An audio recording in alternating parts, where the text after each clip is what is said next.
섬집 아기라는 제목의 동요가 있습니다. 한인현 시인의 시에 작곡가 이흥열 선생이 곡을 붙여서 만든 노래인데요. 아마 다들 잘 아실 겁니다. 엄마가 섬 그늘에 굴 따러 가면 아기가 혼자 남아 짐을 보다가 바다가 불러주는 자작 노래에 팔 베고 스르르르 잠이 듭니다. 제가 불러드리고 싶은데 괜히 불렀다가 괜히 감동만 해칠 것 같아서 가사만 소개를 해드렸습니다. 이게 참 아름답고 서정적인 느낌의 동요이죠. 그런데 여러분, 이 가사 조금만 들여다보면 지금 대단히 안타깝고 위험한 상황이에요. 왜 그렇습니까? 돌봄을 받아야 될 아기가 지금 혼자 방치되어 있는 거예요. 그리고 혼자 잠들어 버렸습니다.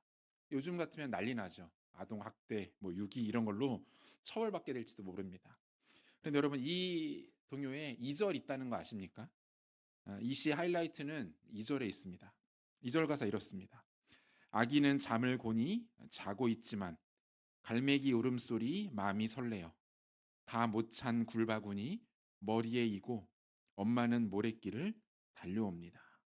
그러니까 아기가 엄마를 찾다가 울다 지쳐 잠에 들었어요. 뭐 아기는 일단 잠이 들었기 때문에 평화롭습니다. 그런데 엄마는 그게 아닌 거예요. 일을 하면서도 모든 신경이 온통 집에 홀로 잠들어 있는 아기에게로 가 있습니다. 지나가는 갈매기 우는 소리가 아이 울음소리처럼 들려서 더 이상 일이 손에 잡히지가 않습니다. 처음에는 애써 외면하고 생계를 위해서 굴을 하나라도 더 캐려고 하다가 도저히 참을 수가 없는 거예요. 결국 복잡한 마음을 누를 길이 없어서 그 가득 차지도 못한 굴 바구니를 머리에 이고 그 울퉁불퉁한 모래길, 갯벌길을 한 걸음에 달려 집으로 돌아오는 거죠. 집에 와보니 아이는 엄마의 이런 마음도 모르고 그저 본이 잠들어 있습니다. 이때 엄마의 마음이 어떨까요? 이럴 줄 알았으면 괜히 왔네. 굴이나 더 캘 걸. 이렇게 생각하는 엄마는 계모입니다. 친엄마는 이렇게 생각 안 해요. 엄마의 마음은 어떻습니까? 아이를 홀로 두고 나온 내 자신이 속상하고 이렇게 될 수밖에 없는 상황이 그저 안타까운 것이죠. 그리고 아무 일 없이 곤히 잠들어 있는 아이가 그저 고마운 것입니다. 이 세상이 아무리 빠르게 다양하게 변한다 할지라도 결코 변하지 않는 것들이 있습니다. 그중 하나가 자녀들을 향한 부모의 마음 아닐까요? 자식들을 생각하는 부모의 마음. 자식이 어디서 무엇을 하든지 부모들은 늘 그 생각입니다. 잘 지내나? 어디 아픈 데는 없나? 별일 없나? 섬집 아기라는 시에 나오는 이 어머니의 마음도 또한 오늘 우리가 함께 읽은 성경 속의 이 아버지의 마음도 다르지 않아요. 그들의 마음은 그 굴바구니를 머리에 이고 아이에게로 달리고 있고 언젠가는 다시 돌아올 아들을 눈이 빠지게 기다리며 오늘도 언덕 위에 오르고 있는 거예요. 그리고 지금 이 순간에도 우리를 기다리고 계시는 또 한 분의 아버지가 계십니다. 그분은 우리 영혼의 아버지이신 하나님 아버지세요. 오늘 우리가 함께 읽은 이 성경의 말씀을 통해서 이 하나님 아버지의 마음이 우리에게 어떻게 부어지고 전해지고 있는지 함께 생각해 보면 좋겠습니다. 아들은 아버지와 함께하는 삶의 진절머리가 났습니다. 사실 부족한 것은 없었어요. 따뜻했고 배불렀고 풍족했습니다. 하지만 아들은 그것만으로는 만족할 수가 없었죠. 더 이상 행복하지가 않은 겁니다. 더 많은 것을 갖고 싶었고 더 큰 쾌락과 기쁨을 누리기를 원했습니다. 무엇보다 아버지의 그늘을 벗어나서 자신이 원하는 삶을 마음껏 살아보고 싶었습니다.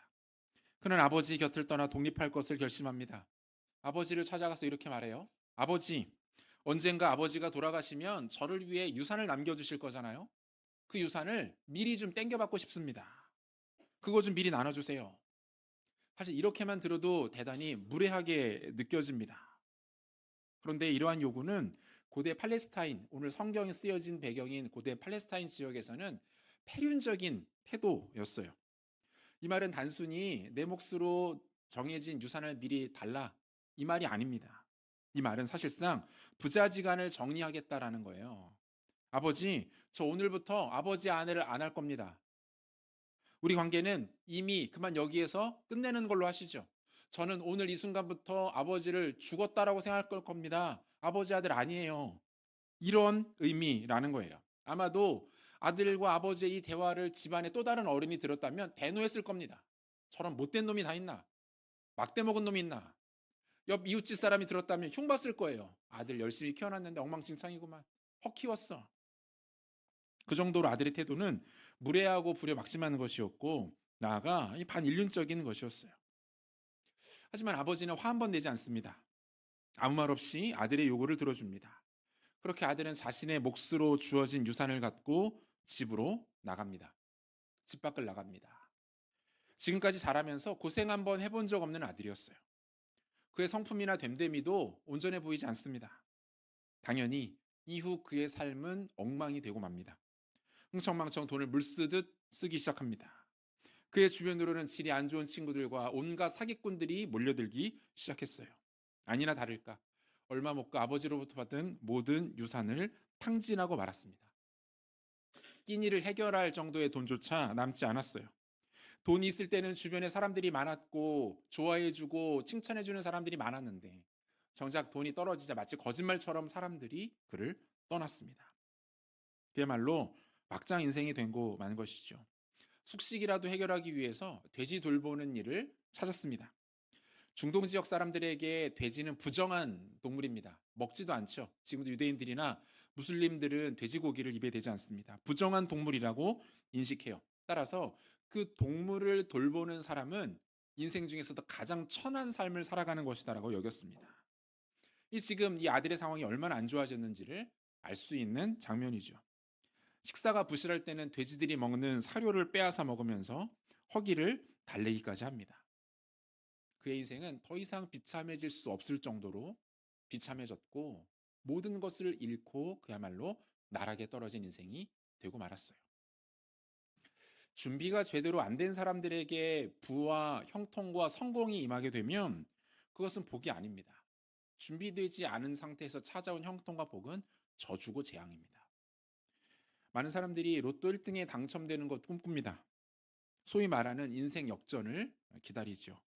지난 2003년 로또 당첨금이 역대로 두 번째로 많았던 적이 있었습니다. 무려 242억. 이때 로또 1등에 당첨될 확률이 814만 분의 1이었대요. 벼락에 맞을 확률보다 훨씬 더 어려운 거예요. 이 정도면. 이 엄청난 확률을 뚫고 1등에 당첨된 사람의 삶을 한 방송사 취재팀에서 따라가서 추적해 보았습니다. 5년을 넘기지 못했어요. 불과 3년 만에 가지고 있었던 242억의 돈을 다 탕진해버리고 말았고 이후에는 각종 사기 사건에 연루되어서 결국 구속되고 말았습니다. 실제로 로또 1등에 당첨된 사람들을 그들의 삶을 추적해 보았더니 여태까지 쭉 추적해 보았더니 무려 71%의 사람들이 당첨 이전보다 훨씬 더 비참하고 불행한 삶을 살아간다라는 통계도 있습니다. 그런 말도 들었어요. 로또 1등에 당첨된 사람들이 가장 먼저 바꾸는 것은 집이 아니래요. 차도 아니랍니다. 1등에 당첨되자마자 가장 먼저 무엇을 바꾸는지 봤더니 배우자를 바꾸더라는 거예요.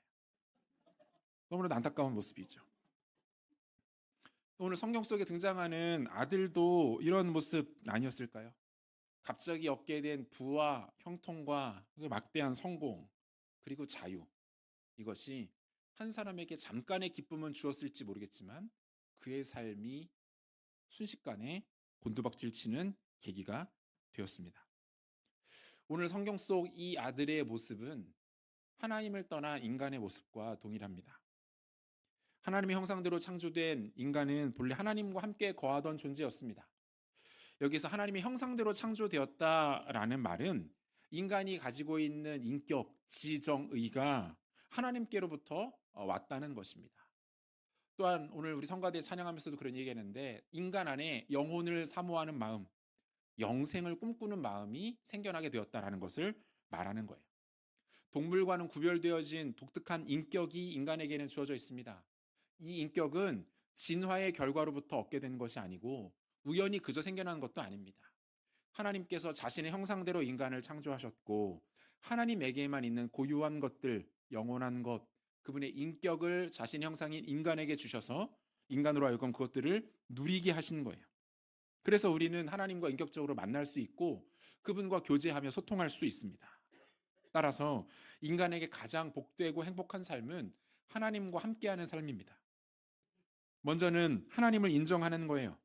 나의 존재가 우연히 생겨난 존재가 아니라 원숭이가 진화되어서 만들어진 존재도 아니고 하나님께로부터 지음받아 존재하며 살아가는 존재라는 것을 인정하는 것이 가장 중요합니다. 하나님께서 우리의 주인이 되시기 때문에 인간은 하나님의 뜻을 따르고 하나님의 의도를 헤아리고 그분이 우리에게 허락하신 삶을 살아야 하는 것이죠.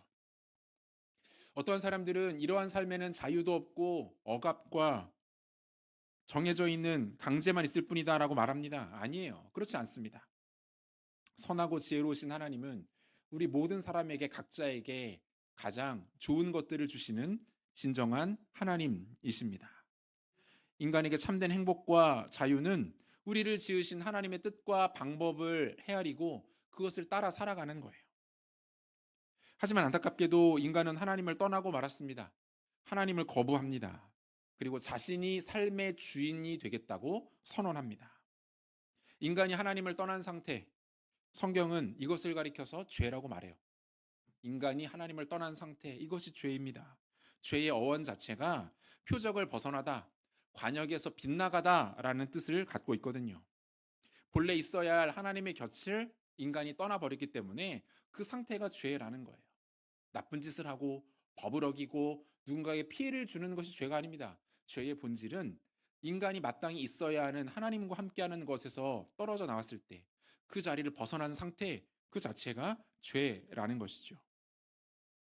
이처럼 원래 있어야 하는 자리, 즉 하나님 곁에 있어야 할 인간이 하나님을 떠나자, 다른 말로 죄에 빠지게 되자 인간에게는 어떤 일들이 벌어지게 됩니까? 인간에게는 악함의 문제와 약함의 문제가 생겨나기 시작합니다. 여러분, 모든 인간은 악합니다. 성선설, 인간은 태어나는 그 순간에는 선하다. 하지만 사회 속에서 더러워질 뿐이다. 이것은 인간의 기대와 바램일 뿐 사실이 아닙니다. 어린아이들 키워보신 분들은 잘 아실 거예요. 아이들에게 나쁜 짓 우리가 애써서 가르치지 않습니다. 욕 배우는 학원 이런 데 보내지 않습니다. 다른 사람들 속상하게 만드는 법 이런 거 과외시키지 않습니다.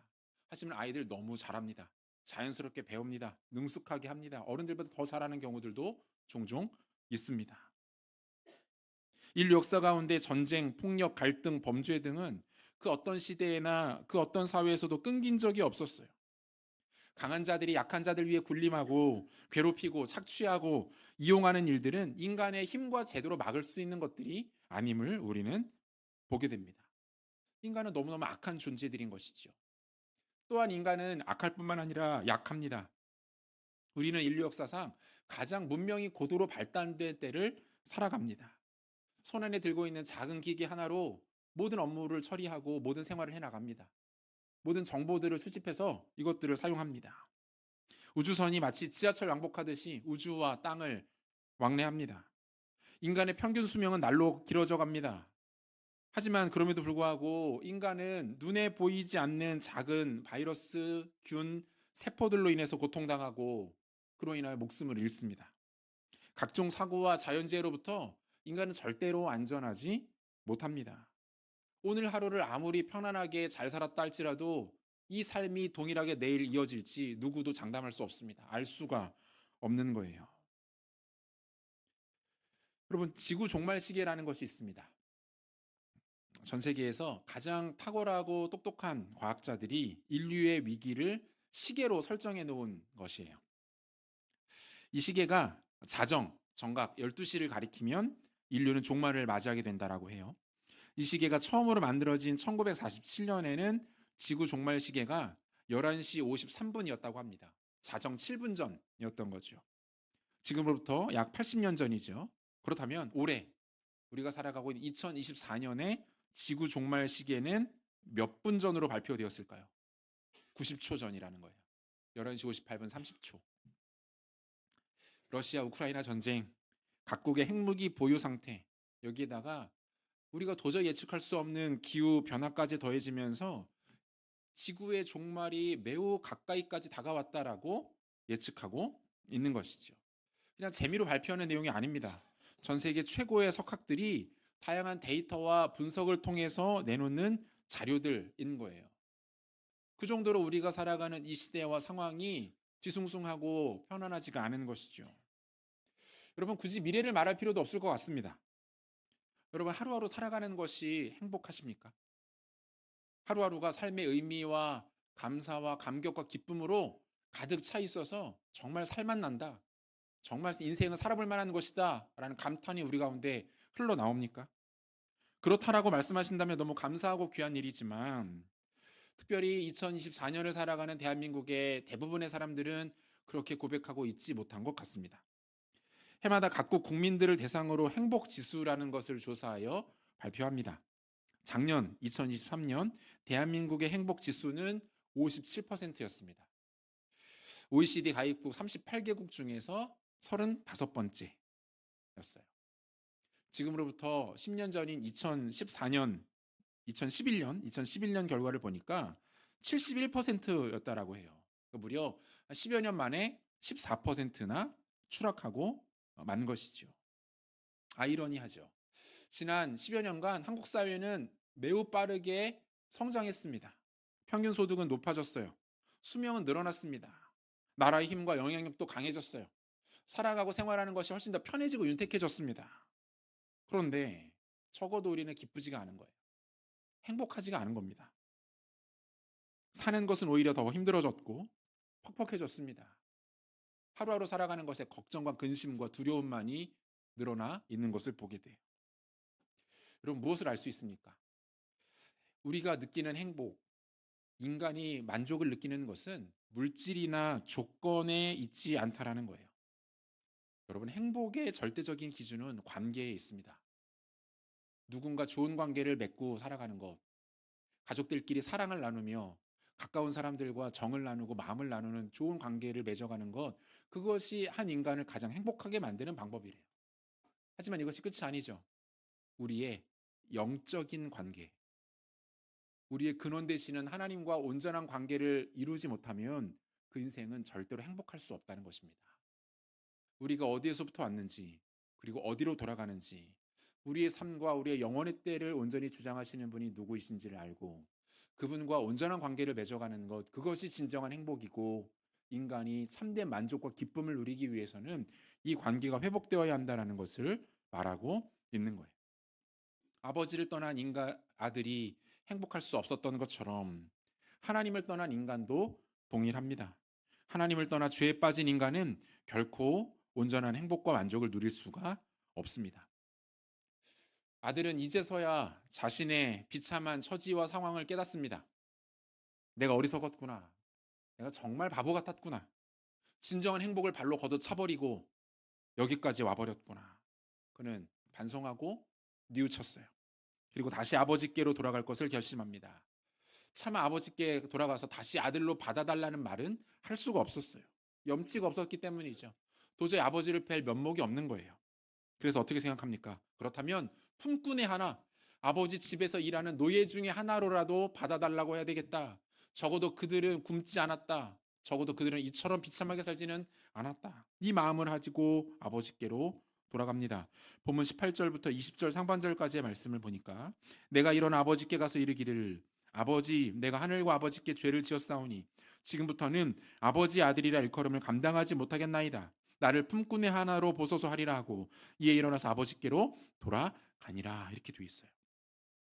여기에 보면 일어나다라는 동사가 18절에 한번 나오고요. 20절에도 한번 나옵니다. 모두 두 번이나 사용돼요. 여기서 말하는 이 일어나다라는 동사는 사람이 앉아 있거나 누워 있다가 몸을 이렇게 세우다 이런 우리가 알고 있는 의미가 아닙니다. 여기서 말하는 이 일어나다라는 것은요. 죽었다가 살아나는 것, 사망의 상태에서 생명을 얻게 되는 것을 지칭하는 표현으로 사용되고 있는 거예요. 무엇을 말할까요? 지금 이 아들의 결심, 아버지께로 다시 돌아가고 집으로 돌아가는 이 결정이야말로 무엇을 의미합니까? 이 죽었던 아들이 살아난 것을 의미하는 것이고 죽음과 저주와 어둠 가운데 있었던 이 아들이 다시 생명과 빛으로 나아가는 결정을 한 것이다라고 말하고 있는 거예요. 아버지께로 돌아가서 아버지와 함께 거하는 것이 참된 생명이고 행복이고 자유라는 것을 이 아들이 이제서야 깨닫게 되었다는 거예요. 아들은 돼지우리에서 지내던 그 모습 그대로 아버지께로 돌아갑니다. 몸에는 벌레들이 꼬이고 있었어요. 그의 몸에서는 악취가 진동을 합니다. 영양결핍으로 피부는 까칠해졌고 머리는 산발이 되어 있는 상태였어요. 길을 가면 그 가운데로 길이 납니다. 사람들이 다 이 사람을 피하는 거예요. 더럽고 수치스럽고 냄새 났고. 한편 아들이 집을 나간 후 아버지는 단 하루도 편히 지내지 못했습니다. 하루에도 몇 번씩 텅 빈 아들의 방을 들여다보며 눈물 지었어요. 아들이 있던 공간을 더듬으며 아들을 그리워하고 있었습니다. 그날도 아버지는 마을 입구가 훤히 내려다 보이는 언덕 위로 어느 날처럼 똑같이 올라갑니다. 혹시나 하는 마음으로 또다시 아들을 기다립니다. 그 순간 아버지는 자신의 눈을 의심해요. 마을 입구 저 먼 발치에서 너무나도 익숙했던 걸음걸이를 한 청년이 터벅터벅 걸어오고 있었습니다. 그의 몰골은 형편없이 망가졌지만 아버지만큼은 아들을 알아볼 수 있었습니다. 그렇게 꿈에도 그리던 오매불만 기다리던 아들이었어요. 아버지는 미친 듯이 언덕을 내달렸습니다. 아들에게 달려가 그의 목을 끌어안고 입을 맞춥니다. 본문 20절 말씀을 우리가 한 목소리로 같이 읽겠습니다. 이에 일어나서 아버지께로 돌아가니라. 아직도 거리가 먼데 아버지가 그를 보고 치근히 여겨 달려가 목을 안고 입을 맞추니. 자, 여러분 여기서 중요한 것은 뭡니까? 아버지는 아들에게 아무 말도 하지 않아요. 아무것도 묻지 않습니다. 너 왜 그렇게 했어? 가지고 나간 돈은 다 어떻게 했니? 네가 어떻게 나한테 그럴 수가 있니? 이 못된 놈아. 다시는 안 그럴 거야? 약속할 수 있어? 또 어떻게 할래? 한마디도 안 했어요. 아버지에게는 그런 것들이 중요하지 않았습니다. 아버지에게 중요한 건 단 하나. 아들이 돌아온 거예요. 아들이 죽지 않았어요. 목숨이 붙어 있는 상태에서 아버지를 기억하고 아버지의 집을 그리워하여 다시 돌아왔다는 거. 이 하나의 사실만이 아버지에게는 중요했던 거예요. 사랑하는 여러분, 이 이야기는 이솝우화나 탈무드와 같이 인간이 지어놓은 하나의 우화가 아닙니다. 오늘 제가 여러분들에게 소개해드리고 있는 이 이야기는 예수님께서 직접 당시의 사람들에게 말씀해 주신 내용들이었어요. 예수님은 하나님의 진리를 설명하실 때 이와 같은 이야기들 또는 비유를 들어서 명쾌하게 설명하시곤 했습니다. 예수님께서 이 이야기를 통해서 무엇을 당시의 사람들에게 그리고 오늘 우리에게 말씀하고자 하시는 것입니까? 돌아오라는 거예요. 하나님께 떨어져 나간 우리들에게, 하나님과 그 관계가 멀어져 버린 우리들에게, 하나님 없이 고군분투하며 외롭게 힘들게 어렵게 살아가는 우리에게 하나님 말씀하십니다. 돌아오라는 거예요. 집을 나간 아들아 돌아오라. 여기가 진짜 너에게 복된 자리다. 행복의 자리다. 여기가 너에게 진정한 자유가 있는 곳이다. 나에게로 돌아오라. 이렇게 말씀하고 있는 거예요.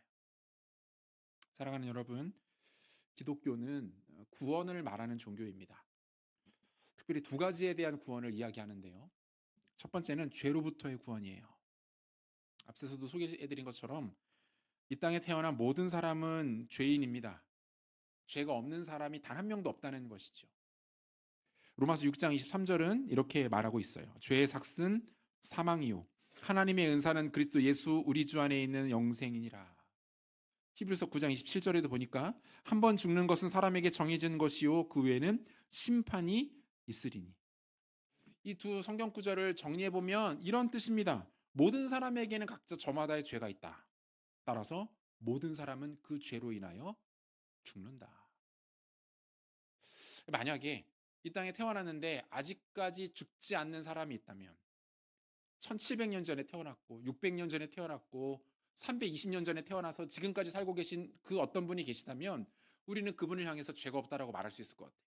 저도 인정할 수 있을 것 같아요. 아, 그분은 죄가 없는 분이 맞습니다. 그런데 우리가 잘 아는 것처럼 그런 사람은 없죠.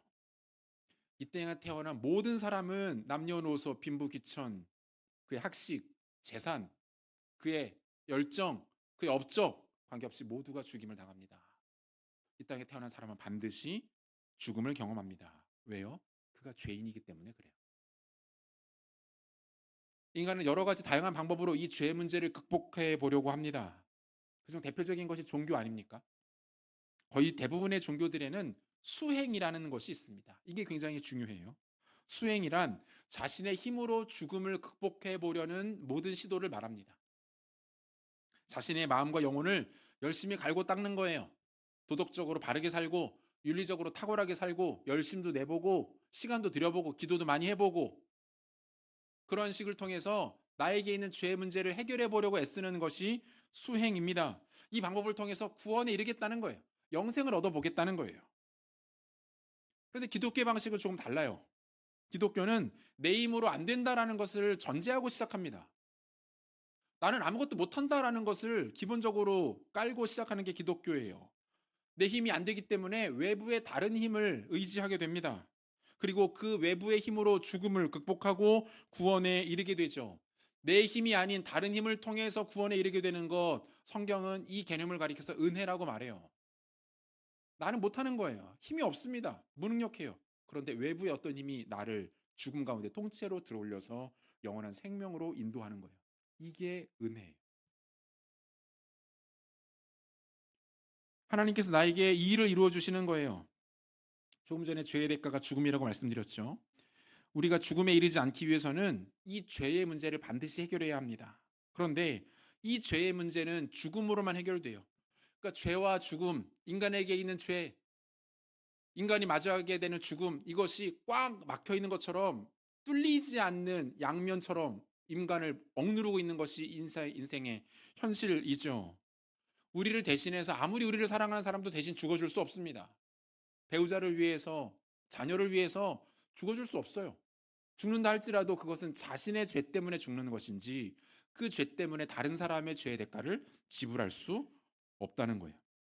여러분, 그래서 우리에게 누가 필요합니까? 예수 그리스도. 죄가 없으신 하나님의 아들. 인간이지만 죄가 없으신 예수 그리스도가 모든 인간에게는 반드시 필요한 겁니다. 인간의 몸으로 이 땅에 오신 하나님은 모든 인간을 대신하여 십자가에 못 박혀 죽으셨습니다. 죽음을 통해서 죄의 값을 치르시는 거예요. 죽음을 통해서 죄의 값을 치르셨습니다. 그러므로 모든 죄인들은 십자가에 달리신 예수님의 죽음이 나의 죄에 대한 대가임을 인정하고 그분을 나의 구주와 나의 주인으로 모셔드리기만 한다면 그에게 있는 죄의 문제는 그 즉시로 해결되고 영원한 생명을 얻게 되는 줄로 믿으시기를 바랍니다. 우리는 이것을 대속이라고 말해요. 베드로전서 3장 18절 말씀을 우리가 같이 한번 읽어보도록 하겠습니다. 그리스도께서도 단번에 죄를 위하여 죽으사 의인으로서 불의한 자를 대신하셨으니 이는 우리를 하나님 앞으로 인도하려 하심이라. 죄가 없으신 예수님이 우리를 대신하여 십자가에서 죽임을 당하셨습니다. 그 이유가 뭡니까? 나를 하나님 앞으로 인도하시기 위해서 아버지께로 다시 집으로 돌아갈 수 있는 길을 예수님이 열어 놓으시는 거예요. 이 땅에 태어난 모든 사람에게는 예수님이 필요합니다. 예수님의 십자가와 그 죽음과 대속의 은혜가 필요합니다. 그것을 믿는 자는 영생을 얻게 될 것이고 그것을 의지하는 자는 생명을 얻게 될 줄로 믿습니다. 기독교의 구원 두 번째는 죽음으로부터의 구원이에요. 여러분, 우리가 살아가는 이 세상에는 분명히 눈에 보이고 손으로 만져지는 것 외에 영적인 세계라는 것이 반드시 존재합니다. 죽음의 기운이라는 것이 있어요. 하나님을 대적하는 영적인 존재의 마귀가 지배하고 활동하는 영역이 분명히 우리 주변에 우리 가까이에 있다라는 거예요.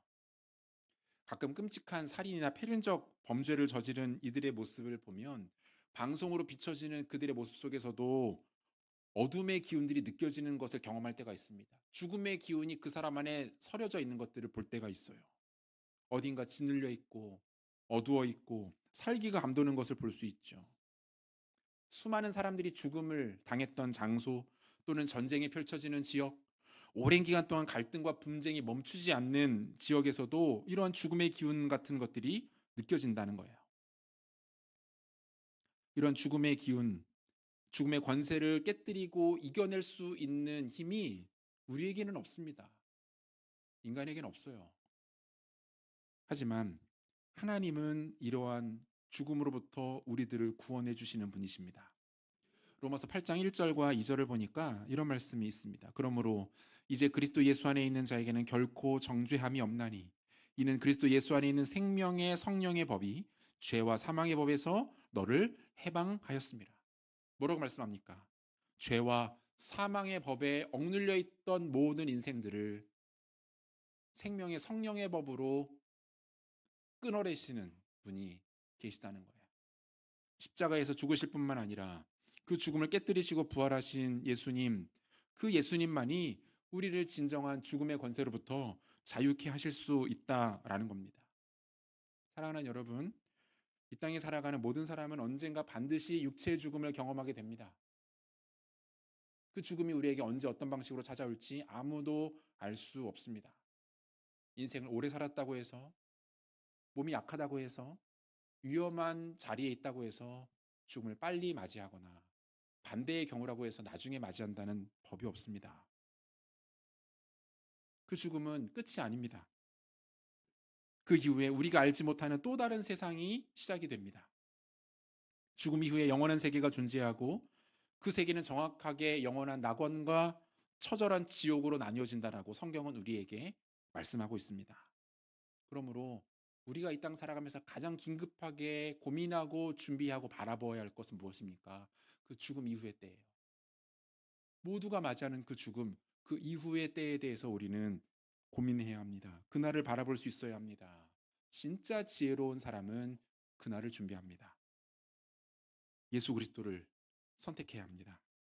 그분은 오늘 이곳에서의 우리의 삶뿐만이 아니라 죽음 이후에 영원한 삶까지도 온전히 책임져 주시겠다 약속하십니다. 세상에 수많은 종교가 있고 종교의 창시자가 있지만 그 누구도 이 죽음과 죄의 문제에 대해서 이렇게 당당하게 자신 있게 말한 사람은 없습니다. 오직 예수님만이 내가 곧 길이고 진리고 생명이기에 나를 통하면 아버지께로 갈 수 있다. 나를 통하여서만 죄의 문제가 해결되고 나를 통해서만 죽음의 문제가 극복되고 나를 통해서만 영원한 생명에 이를 수 있다라고 말씀하십니다. 그분은 진리이세요. 그분은 능력이십니다. 그러므로 이 땅에 살아서 예수 그리스도를 자신의 구주와 주인으로 모셔드리는 자들은 지혜로운 자들이고 영생의 복락을 누리게 될 것입니다. 하지만 우리 가운데 찾아온 이 소중한 기회들을 끝까지 억누르고 무시하고 외면한 채 예수님이 아닌 다른 곳에서 생명과 기쁨의 길을 찾아보려 한다면 그 인생은 여전히 혼란과 억눌림과 어둠 가운데 빠질 수밖에 없다라는 것입니다. 오늘도 언덕 위의 아버지이신 우리 하나님께서 우리를 기다리고 계세요. 하나님과 관계가 멀어졌던 성도님들 계십니까? 다시 방향을 바꿔 하나님을 바라보시기를 바랍니다. 하나님 없이 혼자의 힘으로 세상의 방식으로 고군분투하며 외롭게 어렵게 살아오신 분들이 혹시 우리 가운데 계십니까? 우리 아버지께서 우리를 기다리십니다. 그분에게로 돌이켜 그분에게로 향하는 은혜가 있으시기를 소원합니다. 말씀 맺으려고 하는데요. 저는 직업적인 특성상 장례식에 참석할 일이 꽤 많이 있습니다. 그리고 심지어 성도님들이 마지막 소천하시는 상황을 직접 목격하게 되는 경우들도 있습니다. 지금까지 수많은 장례식장을 찾아가 방문해보고 많은 이들의 죽음을 곁에서 지켜보면서 내린 결론이 하나 있어요. 그런 분위기가 다릅니다. 신자의 죽음은 신기하게도 어둡지가 않아요. 물론 슬프고 애통함이 있고 이별에 대한 안타까움이 있죠. 하지만 절망적이지 않아요. 그 안에 신비한 소망이 있는 것들을 경험하게 됩니다. 틀림이 없어요. 매 순간 그렇습니다. 아, 하나님이 이분을 안고 계시는구나. 이분의 영혼이 지금 이 순간 천국으로 올라가셨구나. 언젠가 먼 훗날 우리가 그분 앞에서 다시 재회하게 되겠구나. 하지만 안타깝게도 예수님을 알지 못한 채 삶을 마감하신 분들의 장례식장은 어둡습니다. 절망의 기운이 느껴져요. 하나님의 임재를 찾기가 쉽지가 않습니다. 여러분, 죽음 이후의 삶은 반드시 존재합니다. 그리고 그 삶은 이곳에서의 삶과는 달리 영원히 지속되는 거예요. 그 영원의 때를 결정하는 분 예수 그리스도이십니다. 예수 그리스도를 통해서 하늘 아버지께로 돌아가야 합니다. 우리의 고집과 방황을 멈추고 참 소망과 생명의 길로 돌아가시기를 바랍니다. 예수만이 생명이고 진리이고 능력입니다. 예수 그리스도를 우리의 마음에 모셔드리시고 우리의 마음을 열어서 그분에게로 나아가는 것들을 결단해 보십시오. 놀라운 평안과 은혜와 자유함이 우리 가운데 부어지게 될 것이고 우리는 참된 생명으로 나아갈 수 있게 될 것입니다. 같이 기도하겠습니다. 이 시간 우리 주신 말씀을 잠깐 머리에 가슴에 담아 보시면 좋겠어요.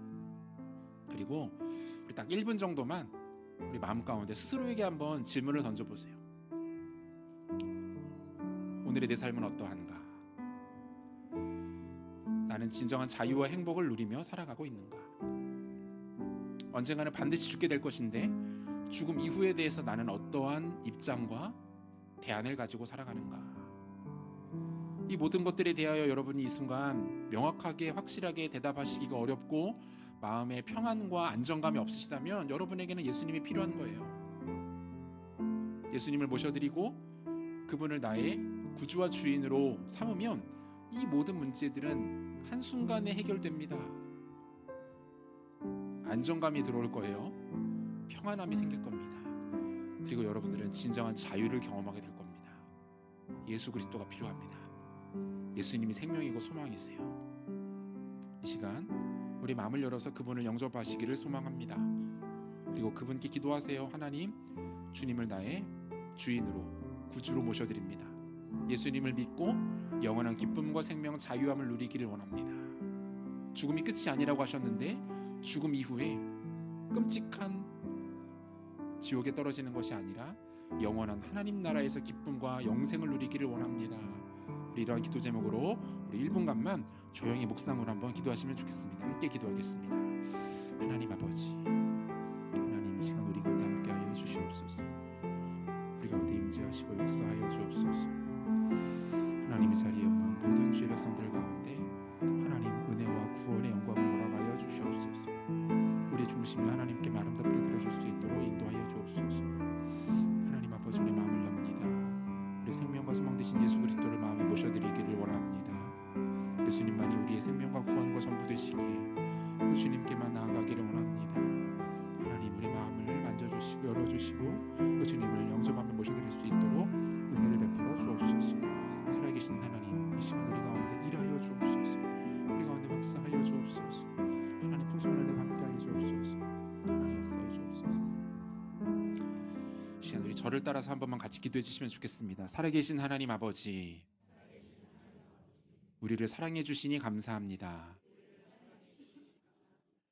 하나님께 속한 존재임에도 불구하고